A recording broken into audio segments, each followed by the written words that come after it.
Bonjour et bienvenue à ce que Christ a fait pour moi dévotion. La dévotion d'aujourd'hui s'intitule « Ne savez-vous pas ?» Et les versets que je vais partager avec vous aujourd'hui, vous les connaissez, mais vous savez, il y a savoir quelque chose, mais aussi vivre et expérimenter la chose. Et tant que on n'a pas expérimenté, tant qu'on n'a pas vécu, tant qu'on n'a pas appliqué quelque chose, on ne peut pas dire réellement qu'on ne sait. On peut le connaître intellectuellement, mais de façon pratique, on ne le connaît pas et on ne le connaît pas réellement. Et c'est un verset très simple. Et je partage vraiment de tout mon cœur cette petite réflexion. Alors qu'on va dans cette période de Noël qui va commencer, on connaît tous les versets d'Ésaïe où il prophétise en disant que un Messie, quelqu'un va venir et on l'appellera Emmanuel, qui veut dire Dieu avec nous. Et on connaît très bien l'aspect de Dieu qui vit au milieu de nous, Dieu qui est avec nous par la venue de Christ. Mais l'expérience chrétienne ne doit pas s'arrêter là.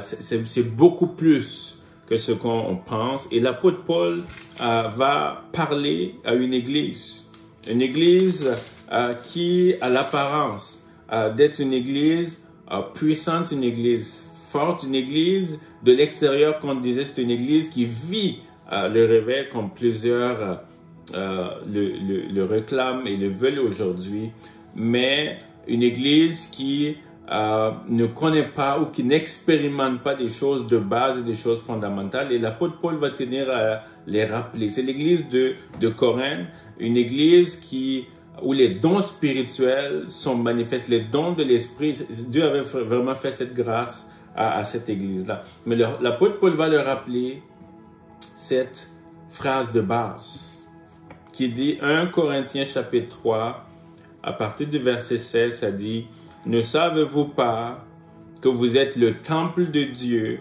et que l'Esprit de Dieu habite en vous? Si quelqu'un détruit le temple de Dieu, Dieu le détruira, car le temple de Dieu est saint et c'est ce que vous êtes. » Et 3 chapitres plus tard, le chapitre 6, il va le clarifier. Il va leur dire, si vous ne savez pas ce que c'est le temple de Dieu, vous êtes le temple de Dieu. Je vais le rendre plus clair.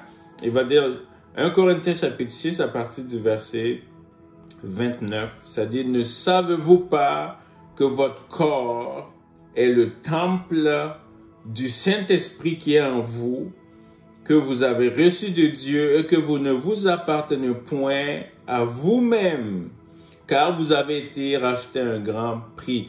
Glorifiez donc Dieu dans votre corps et dans votre esprit qui appartiennent à Dieu. Donc, vous êtes le temple du Saint-Esprit, mais je veux le rendre plus clair. Votre corps est le temple du Saint-Esprit qui habite en vous.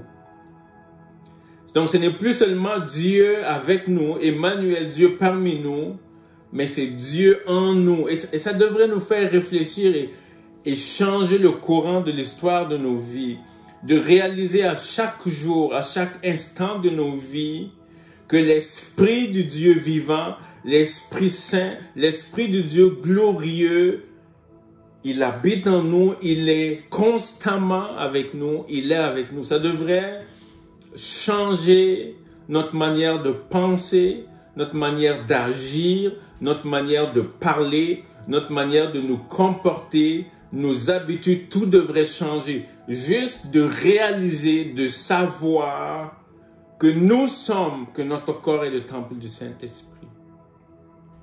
Et je veux juste lancer cette réflexion simple, de nous faire réaliser aujourd'hui, ne savez-vous pas? Oui, vous pouvez dire oui, mais je sais.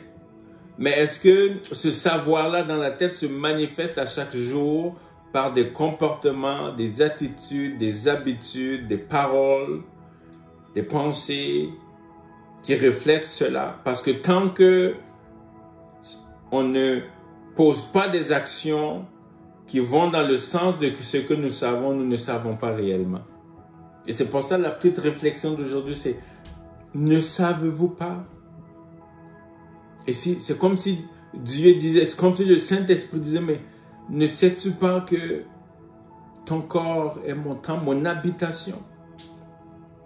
Alors, c'est quelque chose qui doit nous faire réaliser chaque jour et qui doit guider nos comportements de tous les jours. Ne savez-vous pas que le Saint-Esprit de Christ habite en vous? Et je veux prier aujourd'hui que le Saint-Esprit puisse faire cela réel dans nos cœurs et que notre vie puisse être dirigée en fonction de cela. Que l'Esprit du Dieu vivant habite en nous et que nos habitudes, nos attitudes, nos paroles, nos pensées, nos actions puissent changer et s'aligner sur la connaissance de la réalité de cela. Alors, je veux dire amen à cela pour moi, ma propre vie, mais pour toi aussi, que cela se fasse au nom de Jésus. Amen.